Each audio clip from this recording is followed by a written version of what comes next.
welcome back to another episode of Card Talk, a podcast where we spend a little bit of time talking about cards from Lord of the Rings card game. I'm your host, Dave Walsh. And I'm Ted Bannock, and I love talking about cards. Yeah. I do. Yeah, God and help we're, me.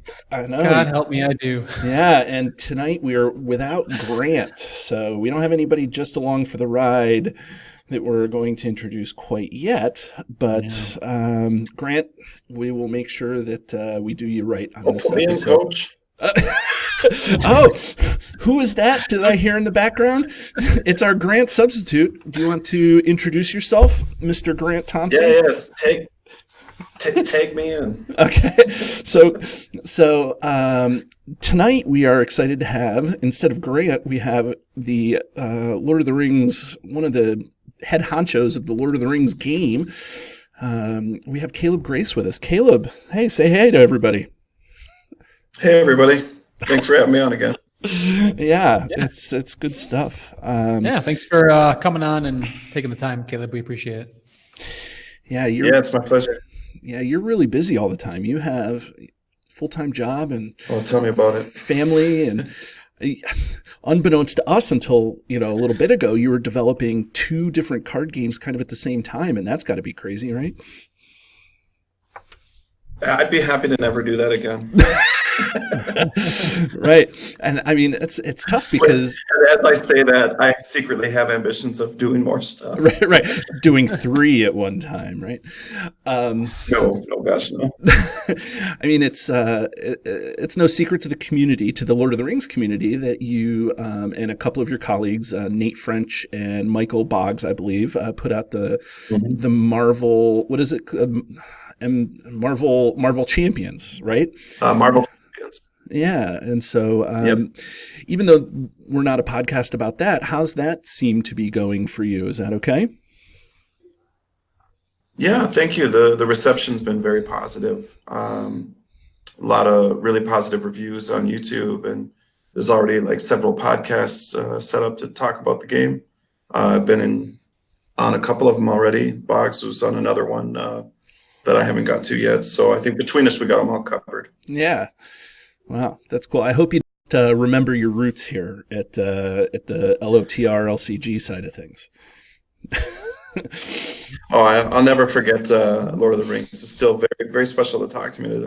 Special to me to talk about Lord of the Rings. Yeah. I mean, just so the community knows, I mean, you were, before you came on as a developer for the game, you actually played the game quite frequently, right? Or am I overstating things? No, that's exactly right. I had just moved from the Twin Cities up to Duluth, and there wasn't very much of a card game scene in Duluth. I had previously been playing Star Trek CCG Second Edition quite a bit, and there was just none of that happening in Duluth. So my brother Josh, he introduced me to the Lord of the Rings. He had just got a job at Fantasy Flight. He was like, "Hey, I think you'd really like this game. It's a card game, but it's cooperative instead of competitive." And that was brand new to me. I'd never heard of that.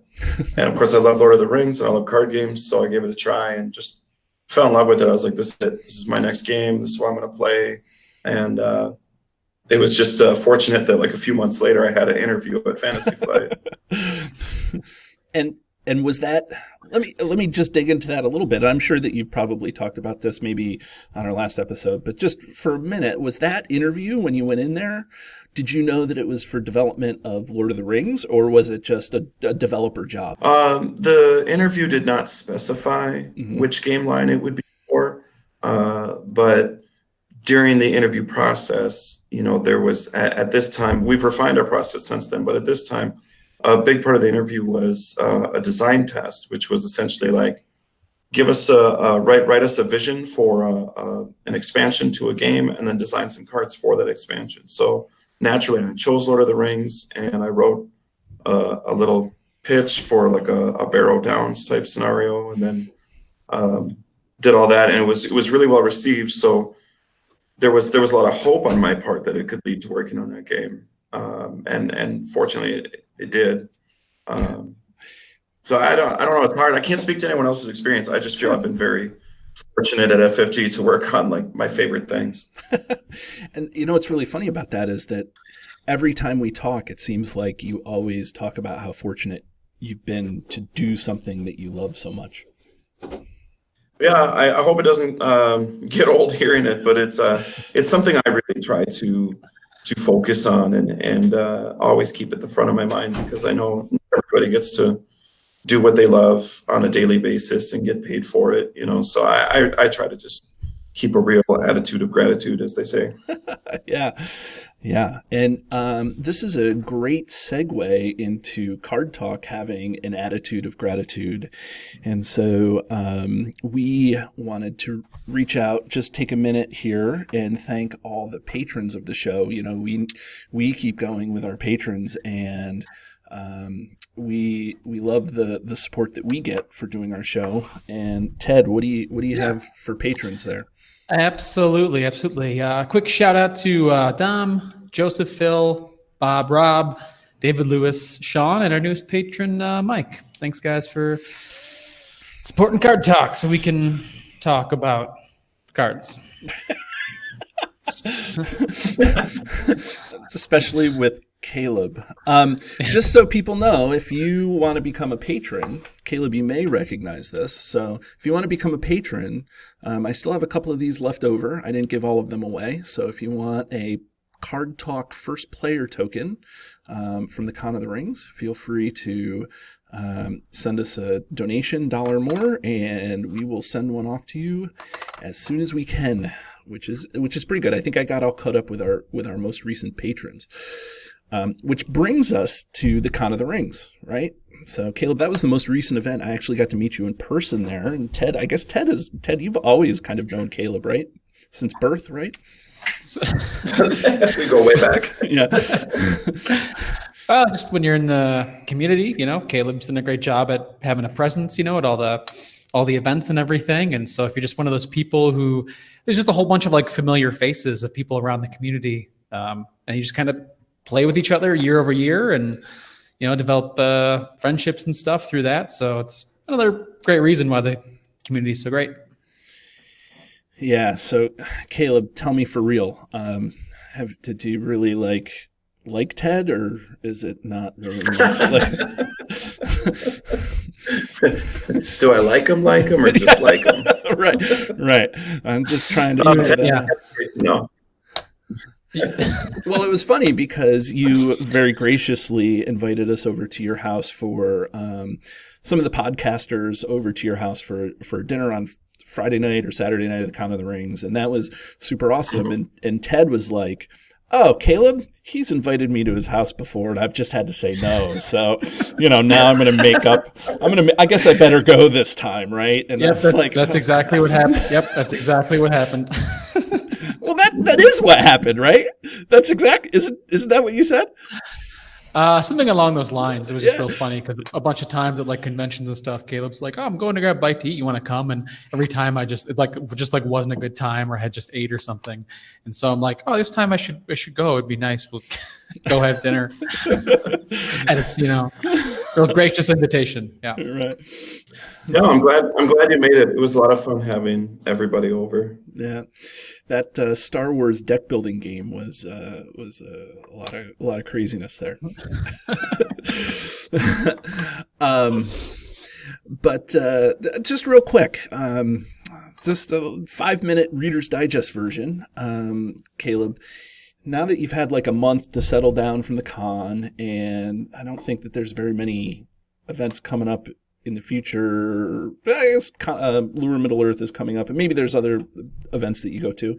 But what's your reflection on Con of the Rings? The Con of the Rings was fantastic. I actually looked at my Lord of the Rings cards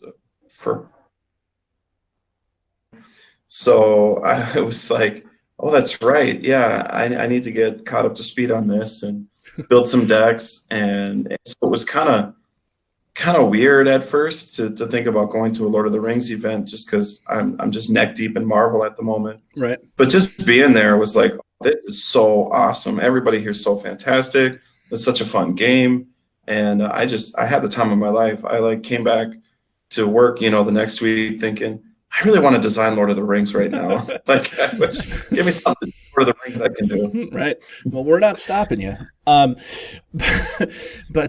that's interesting. Now, just a quick logistical question. Now, do you own all the cards? Like, do you have to go out and buy the cards, or do they give you a comp set, or like, like I don't know how any of that works. So, as a teacher, I don't get a lot of fringe benefits for what I do. So sure.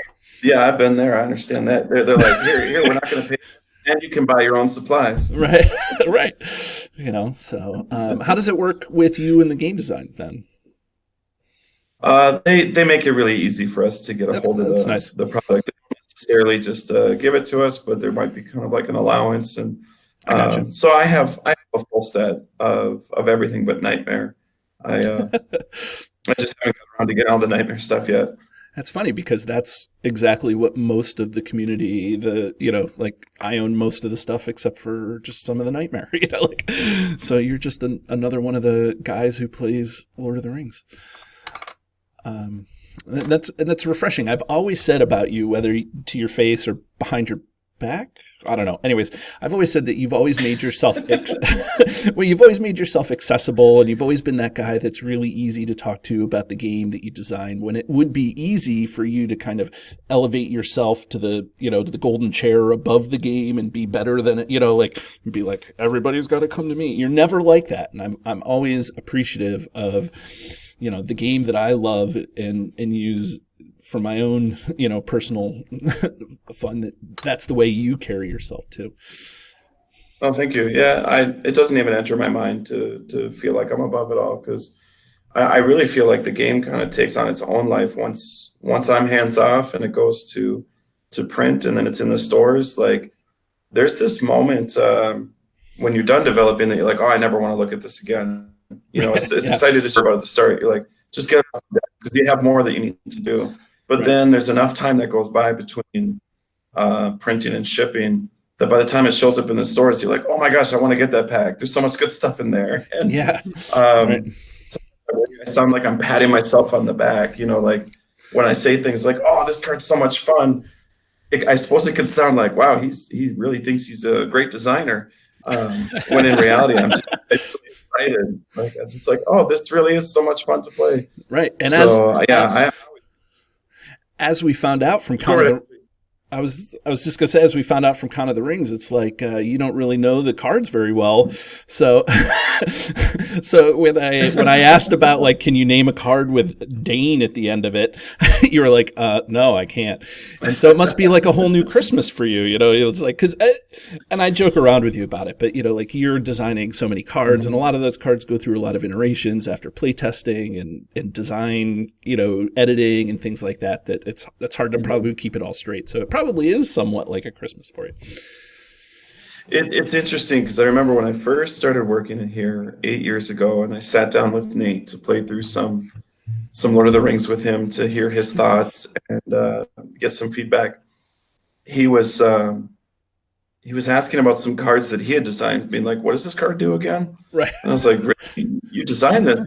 And it struck me as odd at the time, except here I am 8 years later, and now I get it. Now it's like, when you touch so many products and you design so many cards, like, you just can't remember them all. Right.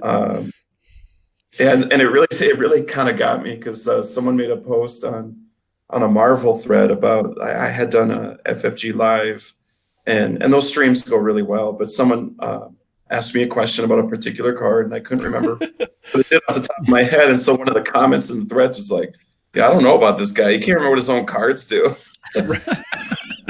Which is probably a little, it would be frustrating for me. I'll say that because, it seems like in the office, like Matt Newman, who is designing Arkham Horror, from what I understand, like, you guys talk about the cards that he's designing and that he's doing for his game. And you're not standalone, the only guy that has his hands in Lord of the Rings or Marvel Champions and things like that. So, there's just a lot of moving parts going on. That's, you're not just myopic. You're not just looking at one thing. So I can defend you a little bit on that. Well, David, let me ask you this. What is the atomic weight of tungsten? Tungsten. The atomic weight? Well, it's element number 74. And Those are the quickest two chemistry things I could think about in my mind. Is atomic weight a thing? I forgot. I can't remember. Yeah. It's a thing. Okay. Tungsten just happens to be my favorite element because it's W and it's from the German as opposed to most of the Latin elements. And so and I don't know its atomic mass off the top of your head, but that's exactly right. I get the whole thing. The interesting thing is these last two cycles that you have, and I would guess, and correct me if I'm wrong, Caleb, you were the kind of the lead designer on the last two cycles. Is that correct? Sorry, the Arid Mithrin cycle and the current Vengeance of Mordor cycle, right? And so it seems like that's right. The Arid Mithrin cycle was a real callback to a lot of the core set and seemed pretty straightforward for people to play. Like you can buy the core set and then you can go right to the Arid Mithrin cycle, and it's really kind of a neat thing, at least in my experience, the way that I play the game. But I feel like as this Vengeance of Mordor cycle is coming out, it just seems really difficult, and it's giving the most experienced players some challenges, and so it's interesting. Good. I was going to say, is there some design considerations there that you wanted to talk about? Yeah, I definitely approached this cycle differently because, as we talked about at Con of the Rings, it was in my vision document that this would be the last cycle for a while. And so with Arid Mithrin, the previous cycle, we were really going back to the roots of the game and revisiting Mirkwood and some places we'd been before.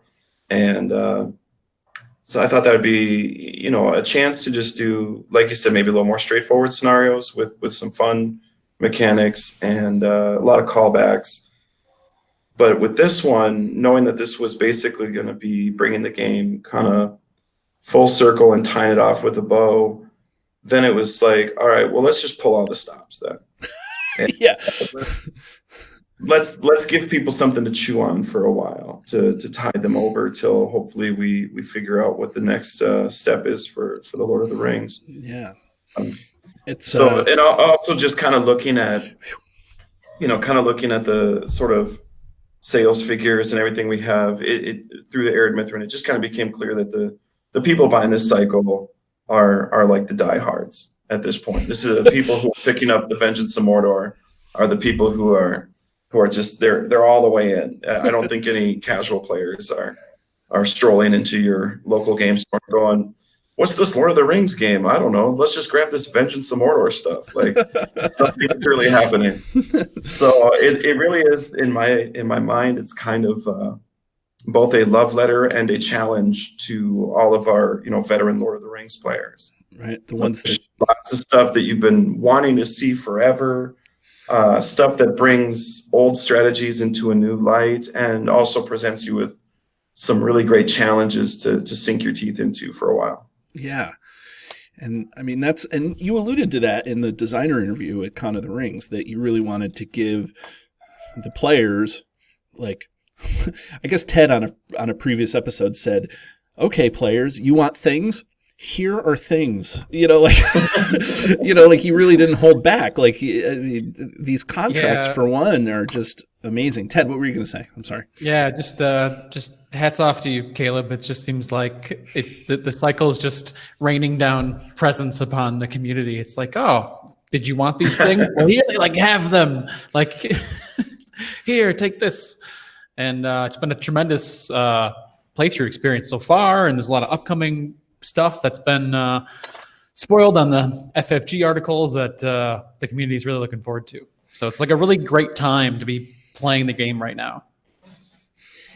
Yeah. Awesome. That's the feeling we're going for. Like if we're gonna have to step back from the game for a little while, then let's go out on a bang and just leave like the most positive impact and impression possible. So that brings us to the new mechanic here. Actually, let me ask one question about the Arid Mithrin cycle, just because Sure. I have to get this off my chest. So it's about Spirit Dain, the hero, right? Mm-hmm. And so you can discard cards to boost his defense, and it's limited. defending. while he's defending. It's not by limit, whatever. Yeah. And so the question that I have for you is related to something you said on Cardboard of the Rings. And so it said that the end of round or end of phase is not part of the phase. Is that correct? So if something makes an attack at the end of phase, boosts that you get until the end of phase don't count. Yeah, that sounds right. Right, that was it. So now Spirit Dain has an ability that's triggered only per phase. Like, I can only use his ability 3 times per phase. So if the end of the phase isn't happening in the phase, how many times can I use his ability? Oh, I see what you're saying. That's a good question. Wow. Sorry, these are the fun little things that wait till after the product's out to come up. Right. I mean, I guess the intention is that you only wanted him to use it 3 times, right? And that makes sense because you don't want to have him just defend everything on the board. But I don't know, like It was actually, I think it had more to do with just not letting people just mill through their deck like all at once. Right. Well, that too. So I think if I understand your question correctly, we're talking about a creature that's like forced at the end of the round or the end of the phase, makes an attack. Right. So we've already triggered his ability during combat, and we got the +3 max, and now that has gone away. He no longer has the plus defense bonus; it's expired. Right. But now we're having this extra attack, and at this point, this is. It's no longer in the phase, but it still creates all those action windows, so you could absolutely trigger his ability again during that time. Now, are you? Unless it says combat action. I'm sorry. Does it say combat action? I don't no, know. Because if it it says says action, it just says action because you can use them anytime to. Yeah. So if we had written it combat action, then it would only work during the combat phase. Because it's just an action, you can trigger it during any attack action window that he's defending. So let me ask this, because it's limited 3 times per phase and you're not in a phase, can I do it unlimited? No, that was a little stickier. You could do it like 3 times and it would last until like the next. I was hoping to get around that somehow.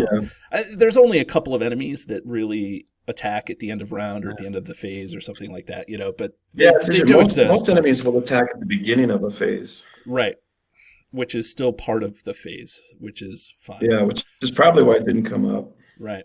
I think there's attacks at the end of a phase. Right. There's a couple in the Harad cycle. So whoever designed that needed to get on top. No, that's me. I make my own problem. Yeah. No, but okay. Well, that's all. I guess I play Spirit Dain a lot, and I just was curious about how that trigger worked. Okay, this isn't a rules show. I'm glad you like them. Yeah. Oh, I love Spirit Dain. But let's talk a little bit now that we're done with their Mithrin cycle. Let's talk a little bit about the Vengeance of Mordor and specifically the contract mechanic. How did that come about from a design perspective? Yeah, that was something I've been thinking about for a while. Like, you want every cycle to kind of have a hook or something new it introduces. So we've had side quests and guard attachments. And with this one, again, approaching it with the idea that this is going to be the capstone product for a while. And we want to give people like the most replay value you can get out of one cycle. I really wanted a way to shake up deck building. And so, you look at how people build decks now or prior to the Vengeance of Mordor cycle, and it's mostly tribal, dwarves, elves, outlands, etc. There are exceptions to that rule, but mostly it's tribal, and that's fun. People seem to enjoy that. But I wanted to come up with a way that would say, now build a completely different kind of deck. Just reevaluate your entire card pool in a new light. Yeah. And economy is another thing here too. There's only 60 card slots in that pack, and a good chunk of them need to go to the encounter deck and certain player cards. And so it's like coming up with a contract seemed that will completely shake up the whole meta, so to speak.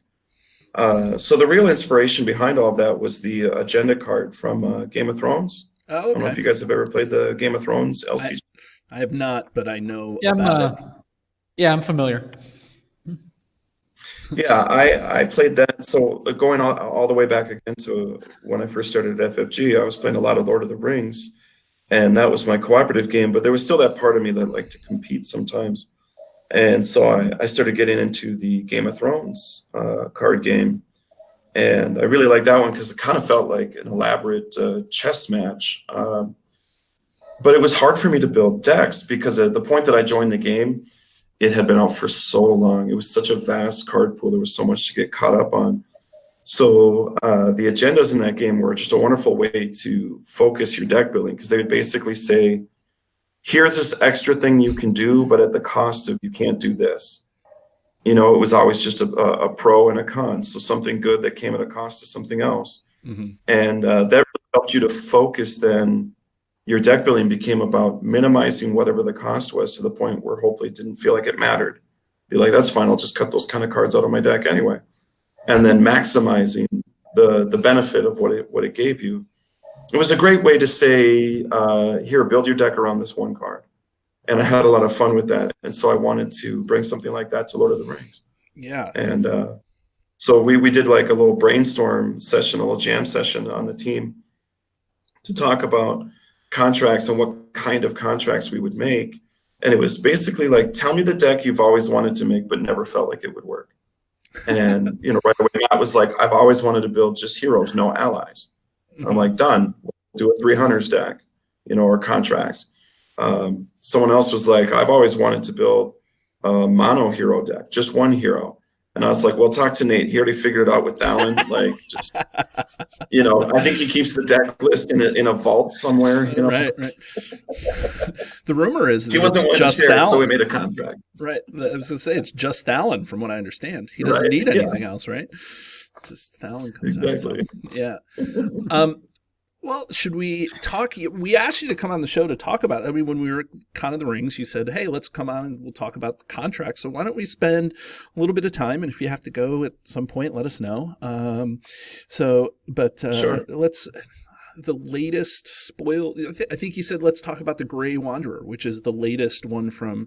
Not the current. That's not the burglar contract that just was released with Wrath and Ruin. Right. This is the one that was just spoiled with the latest.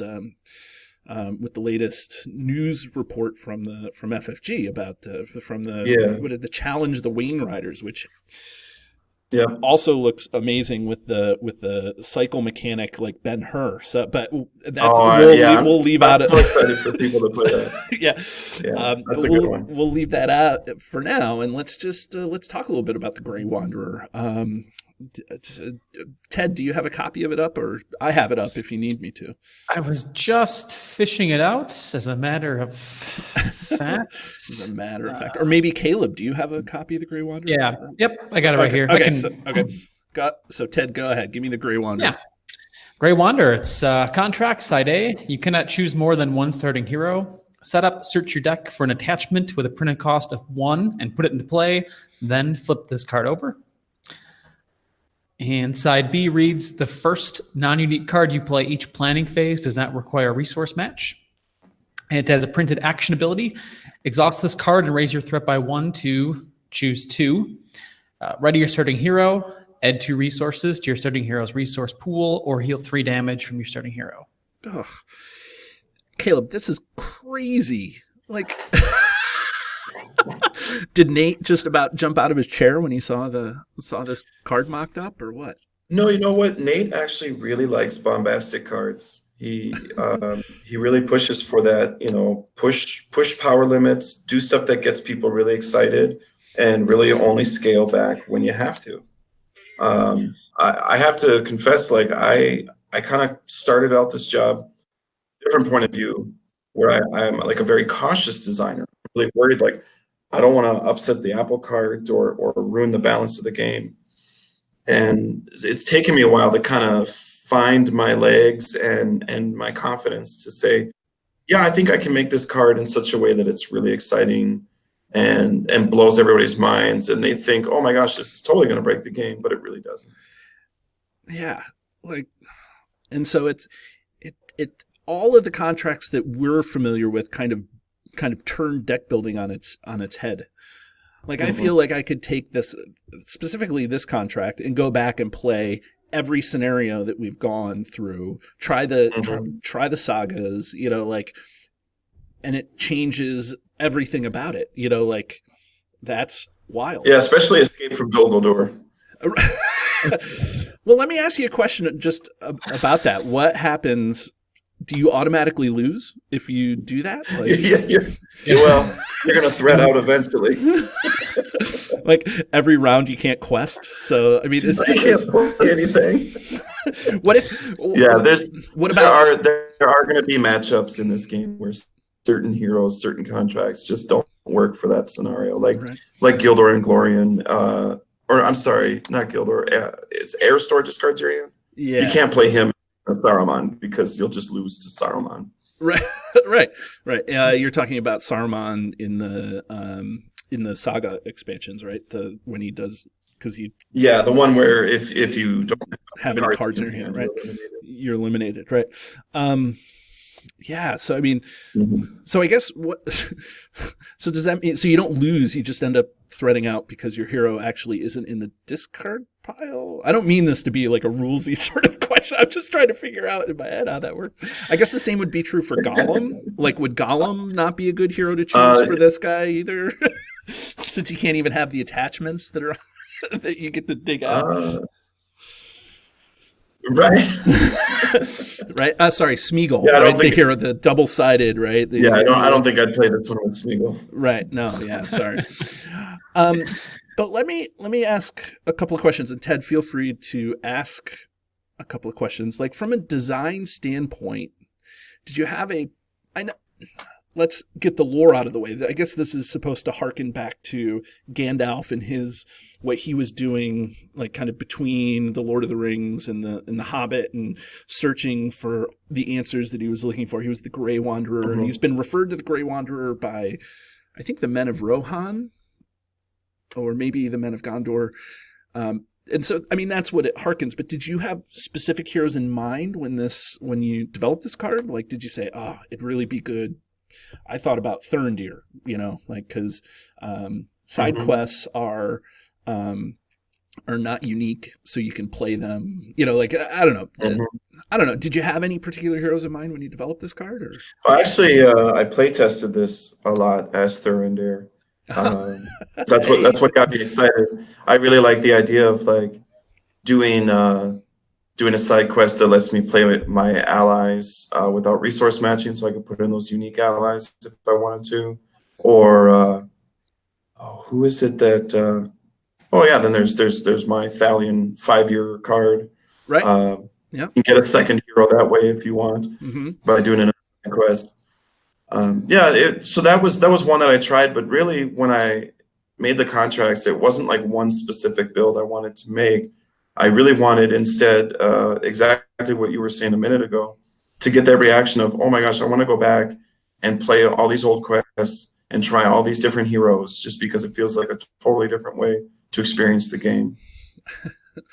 Right. So why is the attachment a one-cost attachment? Like, why did you choose one cost as opposed to, I mean, there's a bunch of zero-cost attachments. One-cost attachments, was it like a power thing? Like, the zero cost may not be that good, or, like Glorfindel, you can automatically get Light of Valinor, or you can automatically get Strider out, Strider's probably going to be the most popular one. It's just so good for +2 willpower and does not exhaust the quest. Right. That's a fantastic one. I guess the easy answer, any higher than one, everybody would just grab Steward of Gondor and start with 3 resources at the beginning of the game. Right. That would be kind of boring. or if you were, you'd go get Vilya and just play everything for free off the top of your deck, and then use the ability to ready him. We probably experimented with these things initially and went, yeah. The Leaf Brooch is a fun one because that's one cost, and it just reduces the cost of the first card you play, or maybe it's just events. I can't remember exactly what it does off the top of my head. But you're going to be in secrecy. That much I know. Right. Yeah. There's not a hero alive that's going to put you not in secrecy. What do you do if you pull out a guarded card? Is there a guarded card that would work with this, or does it automatically go on your hero, or do you still have to guard it, or like? No, you'll see. I actually got that question in an Oh, you email did? yesterday. Oh, jeez. The text on the Gray Wanderer is a setup text, so Right. you won't actually resolve it until you're in the setup portion of the quest. So at that point, there should be an encounter deck, right? Like you do all the setup on the quest after you've assembled the encounter deck. So you could get a guarded card and mill the deck for the correct enemy or location. But you're still getting a guarded recommend card, right? Yeah, okay. So the guarded thing still comes off. The only one that I think that the guarded doesn't trigger, I guess, is the burglar contract, right? The burglar, where you get to ignore the guarded X keyword. Is that? Anyways. Correct, yeah. We built the burger contract. Right. The hamburger comes in. And that's my real life contract. The burglar. Yeah. And then you have the Mountain Dew contract. Yeah. That's how they should sponsor me. In this episode of Card Talk, brought to you by Mountain Dew. Extreme. Yeah, Mountain Dew Extreme. Mountain Dew, is that your Miravor, Caleb? You just slap it. Right. Drink this, and he gets to do a couple of things. So when you're looking at the actions there, and you're able to do those things, like, I mean, I guess I get them, but from it again, you're the designer, so thinking of the design standpoint, you know, what's your thought process behind choosing two of those? And I guess you can't choose two of the same thing. That's not going to happen, right? But that's correct. Yeah. But you know, why did you ready 2 resources or heal 3? Like what was going on there? I can guess the 2 resources. 2 resources, sure. You're losing that, right? Like you're losing that because you only have 1 hero. Yeah, and you're also losing a lot of action advantage, because if you think back to like when we first started playing the game, you didn't have all the ready stuff. Maybe you had 1 copy of Unexpected Courage. You had 3 things you needed to do every turn. You needed to quest and defend and attack. And you kind of had 3 heroes that were more or less outlined for those roles. So you're giving up a lot of action advantage by losing 2 heroes. So having something that would ready your hero is kind of a no-brainer. And then the healing, again, is tied to the fact that you have far fewer hit points than you would normally. Right. You know, 1 hero is not going to have nearly as many hit points as 3. I suppose unless your 1 hero's Bjorn and your other 3 were all 3 hobbits or something. Yeah, I guess there's a non-bow at that, a Bjorn Grey Wanderer deck, right? Yeah. Because he'd be immune to all the Grey Wanderer contracts. Pretty much. Right? Yeah. Unless you're playing like the Weather Hills that blanks your card, right? Blanks your text box or something like that. But that's, I mean, when you thought about this contract, again, I made some assumptions. I don't want to do that. But what was your design consideration? Like, what was the inspiration? What was the inspo? Well, the idea really came from the conversation I had with Matt, where he was just like, I've always really wanted to make a deck where I could just play 1 hero and it would be viable. And he'd actually tried with the existing card pool to do it. And so a lot of the effects sort of came from the shortfalls that he noticed. Like he would always be short on resources. He didn't have enough actions. And maybe if he built a real dedicated build, he could actually make up for that by playing Steward of Gondor and cards that boosted his willpower, but then ultimately taking damage was a real problem because he had no way to heal. So we really just wanted to make a contract that would say, you know, if you build your deck correctly and you choose a hero that works for you, then with this contract, you could honestly just have a lot of fun and a lot of success running just 1 hero.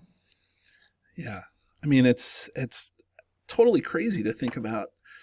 You know, you play this game for so long. I've been playing for 5 years. Ted, how long have you been playing this game for? It's right after launch. Like I discovered it after it had been on the shelf for like a month or something like that. Oh, that's right. I remember I joked around with you that you said, I've been playing since launch, but I thought you said I've been playing since lunch. There's that burger contract coming back Yeah. to get you. So, but I mean, you get so used to trying to play with 3 heroes that this just really turns everything on its head, like totally crazy, right? Well, it's also a fun way to sort of bring secrecy back into the limelight. Right. Kind of like Saruman, the hero from this pack is bringing Doomed back into, because Doomed was never really playable multiplayer, but now I feel like Doomed is. Let me rephrase that, because some of the hardcore fans, they'll be like, Doomed is always playable, but like Yeah. you had to have specific builds, and you had to let people know you were playing Doomed, and you had to kind of compensate for it. But now it seems like with Saruman and the hero here, it seems like Doom becomes a multiplayer viable sort of thing. So it seems like Doom is coming back in fashion too. So Doomed and Secrecy are here, huh? Yeah, it's sort of the contracts really breathe a lot of life into old decks, and yeah, as Caleb said, a lot of new ways to look at old things. So I'm super excited for this one to come out and the ones that we're going to get in the future. We didn't talk too much about this Yeah, contract. the future ones, I think the future ones are going to blow your minds even more. Oh, really? I can't obviously say. Right, you can't. I do want to tease that. Like we, I don't know. I've just been really enjoying everyone's reactions with each one, going, "Oh my gosh, I can't believe they made a card that does that." And Well, that we have 3 more that we haven't revealed yet. We have 3 Right. more packs. There's 1 in each. So do me a favor. the last Talk to favorite one. It's kind of killing me. I can't talk about Oh, it. really? I was going to say, do me a favor and don't spoil them. talk to marketing and say, don't put them in the spoiler in the release article, or the spoiler, or whatever you guys call it. And then because that didn't happen, you guys didn't put the burglar's turn into the contract into the article for Wrath and Ruin. And I was just on the edge of my seat waiting for the burglars for what contract that was. And I'm like, I want to know, and Sure. So send an email to marketing and tell them we don't want to know. No, don't do that. Do whatever you're going to do. I know that we're pushing up against a little bit of time here, Caleb, but do you have any last gasps about this contract that we may not have hit, or anything that you wanted to say to the community while we got you on the line here? I'm mostly just really excited to see what sort of hero combos, attachment combos that people choose to build around. Like, I'm just genuinely looking forward to reading those posts on the threads or watching, playthrough videos or something, just to see what people come up with, because in our playtesting, I know we only scratch the surface. We kind of stress, like, I'll tell my testers, like, try to break this. Look for the most busted combo that you can find that just convinces me this is a bad idea. And I think that's where we ended up adjusting the attachment cost from like anything just down to 1 or less, Right.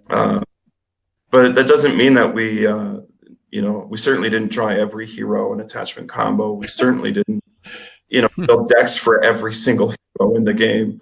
So it'll be exciting to see what kind of stuff people come up with that we never even thought about. And hopefully it's just a lot of fun for people to do that. Yeah, it's kind of interesting, Caleb. You touched on how the game kind of takes a life of its own, and that seems to happen with pretty much any game, right? Like the product hits the shelf and the community gets it, and then it just like explodes with its own content. Well, but other people creatively think of ways to use the cards to shake up the game. So it's going to be awesome. All of the things we have, all of the things that they're here. There's so many things. There's so many. It's great. We love it. So it's good. So maybe there's one more show in you, and if after it's all released and you can come on and you can talk about your favorite card in the card pool. Maybe you already did when we talked about Galadriel, but maybe we'll have you back on and you can talk about some of your other little babies. Yeah, I should come back on when that last pack comes out, and I can talk about my favorite contract. Okay.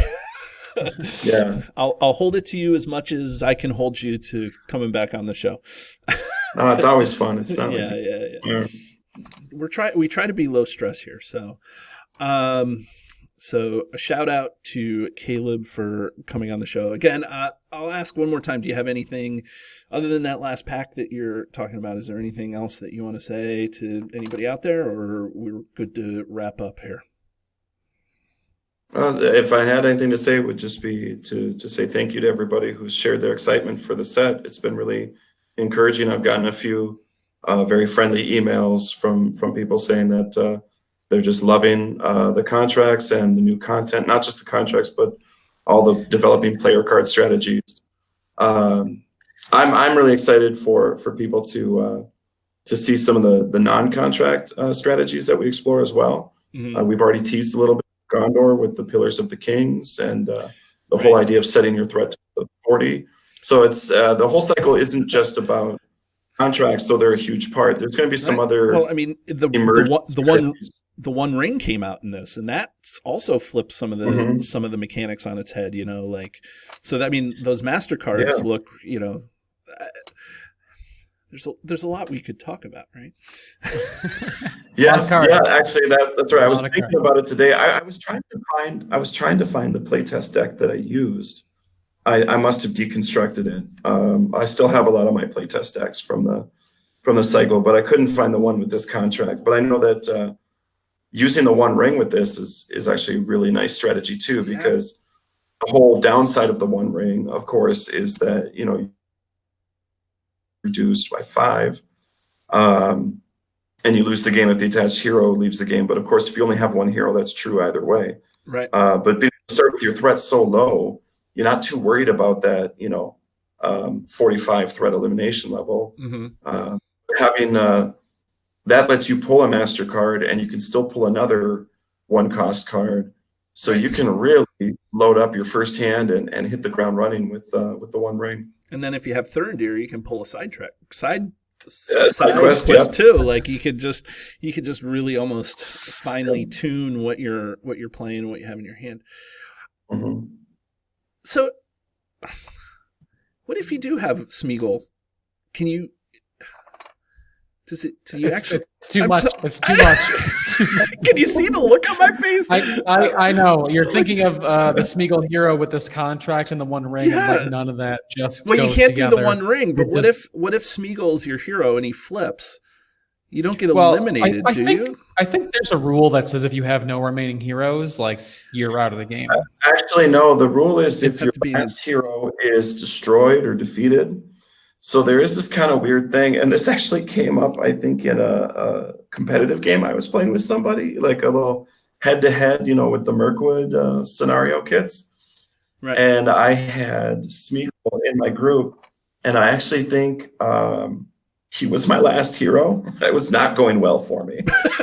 Yeah, if he's your last hero, it's not going well. And I assume this contract wasn't on the board. Yeah, he got flipped to Gollum, and so I had no heroes, but I was not eliminated because he had not been defeated. Now I was with him without any heroes. I'm well on my way to. Right, you are defeated. Right. But I had exactly enough attack power on my allies in order to defeat him and flip him back. We also in that moment discovered kind of an exploit, which is when you take an undefended attack from an enemy, it goes on your hero. Oh, and you don't have any heroes out, right? Just take undefended attacks. You're like, that's fine.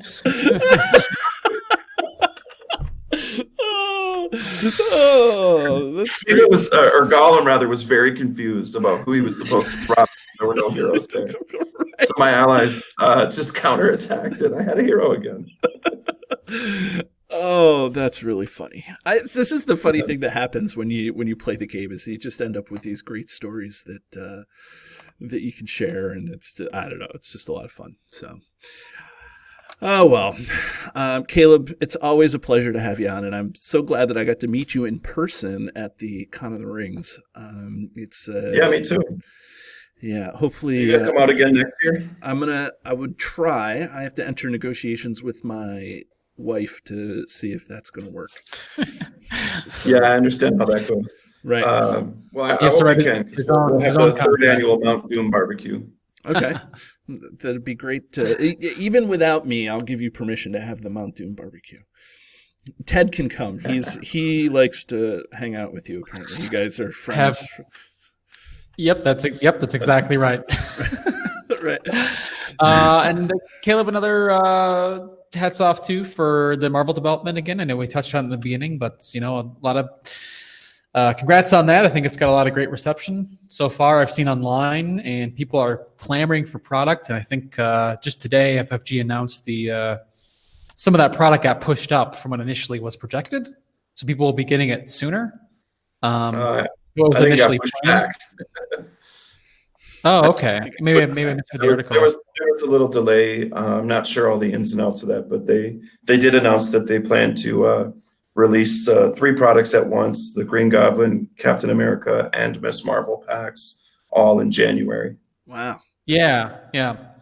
So that's tremendous. I think everyone's gonna be really excited for that. I'm excited for the cycle to keep coming out. So it's like I said, it's like a good time right now to like be a gamer.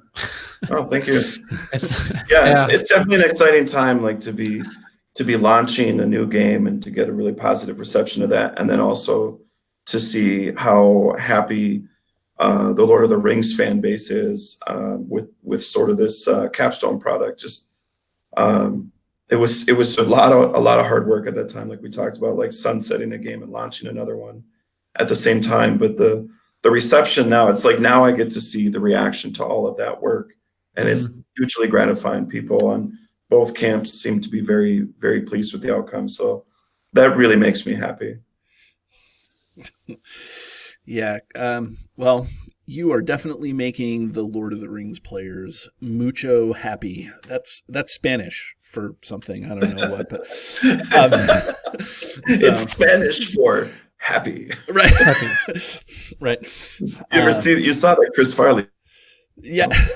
Right. Oh, the Nino. The Nino. He's like El Nino, which is Spanish for Nino. Right.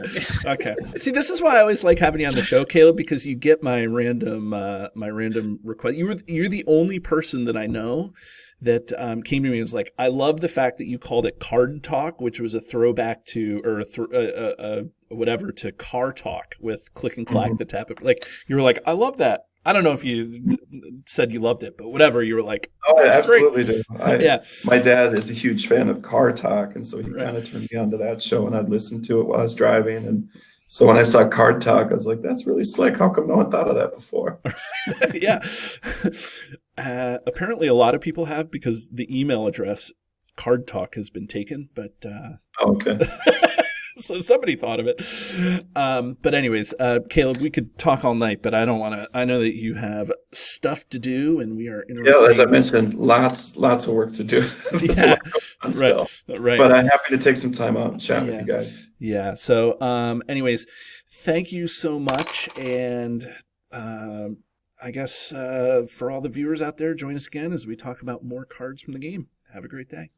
And if you're interested in finding this or any of our back episodes of Card Talk, feel free to search YouTube, where you can find our flagship video episodes with the username Card Talk 2018. Or you can search the RSS feed, cardtalk2018.libsyn.org, for our extended audio versions of our podcast. Or you can find us on Facebook at Card Talk 2018. And if you have any questions for Grant or myself, or for both of us, feel free to email us at cardtalk2018@gmail.com.